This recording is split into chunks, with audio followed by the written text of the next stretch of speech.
अस्सलाम वालेकुम दोस्तों। गंदम मार्केट ਦੇ ਵਾਲੇ ਤੁਹਾਨੂੰ ਅੱਜ ਦੀ ਅਪਡੇਟ ਦੇਣੀ। ਅੱਜ ਤਰੀਕ ਹੈ ਜੀ 4 ਜੂਨ 2025। ਸਭ ਤੋਂ ਪਹਿਲਾਂ ਗੱਲ ਕਰਾਂਗੇ ਜੀ ਲਾਹੌਰ ਦੇ ਵਿੱਚ ਗੰਦਮ ਕੀ ਰੇਟ ਤੇ ਮਿਲ ਰਹੀ ਹੈ ਲਾਹੌਰੀਆਂ ਨੂੰ। ਜਿਸ ਤਰ੍ਹਾਂ ਕਿ ਤੁਹਾਡੇ ਨਾਲ ਪਹਿਲਾਂ ਵੀ ਸ਼ੇਅਰ ਕਰਦਾ ਰਹਿਣਾ, ਲਾਹੌਰ ਮਾਰਕੀਟ ਤੇ ਟਾਪ ਰੇਟ ਹੁੰਦਾ ਹੈ। ਸਭ ਤੋਂ ਜ਼ਿਆਦਾ ਰੇਟ ਲਾਹੌਰ ਤੇ ਇਸਲਾਮਾਬਾਦ ਦੀ ਮਾਰਕੀਟ ਦੇ ਵਿੱਚ ਚੱਲਦਾ ਹੈ, ਕਿਉਂਕਿ ਇੱਥੇ ਆਸ-ਪਾਸ ਜਿਹੜੀਆਂ ਜ਼ਿਆਦਾਤਰ ਗੱਲਾਂ ਮੰਡੀਆਂ ਨਹੀਂ ਹੁੰਦੀਆਂ, ਕਿਉਂਕਿ ਵੱਡੇ ਸ਼ਹਿਰ ਨੇ ਤੇ ਇੱਥੇ ਇਲਾਕੇ ਛੋਟੇ ਛੋਟੇ ਇਲਾਕਿਆਂ ਦੇ ਵਿੱਚੋਂ ਇੱਥੇ ਆਣ ਕੇ ਸਟਾਲ ਲਾਏ ਹੁੰਦੇ ਨੇ। ਓਪਨ ਮਾਰਕੀਟ ਤੇ ਗੰਦਮ ਸੇਲ ਹੁੰਦੀ ਹੈ।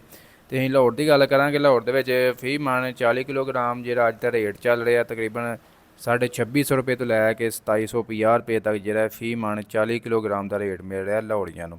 ਤੇ ਇਹ ਜੀ ਸਫਾਈ ਯਾਨੀ ਕਿ ਛਾਨਣੇ ਵਾਲੀ ਗੰਦਮ ਹੈ, ਬਿਲਕੁਲ ਸਫਾਈ ਵਾਲੀ। ਇਹਦੇ ਵਿੱਚ ਅਗਰ ਸਫਾਈ ਤੋਂ ਬਗੈਰ ਲੈਂਦੇ ਆ ਤਾਂ 50 ਰੁਪਏ ਥੱਲੇ ਆ ਜਾਂਦੇ ਨੇ, ਯਾਨੀ ਕਿ 2650 ਰੁਪਏ ਤੱਕ ਜਿਹੜੀ ਹੈ ਫੀ ਮਣ 40 ਕਿਲੋਗ੍ਰਾਮ ਦੇ ਹਿਸਾਬ ਨਾਲ ਗੰਦਮ ਸੇਲ ਹੋ ਰਹੀ ਹੈ ਲਾਹੌਰ ਦੇ ਵਿੱਚ।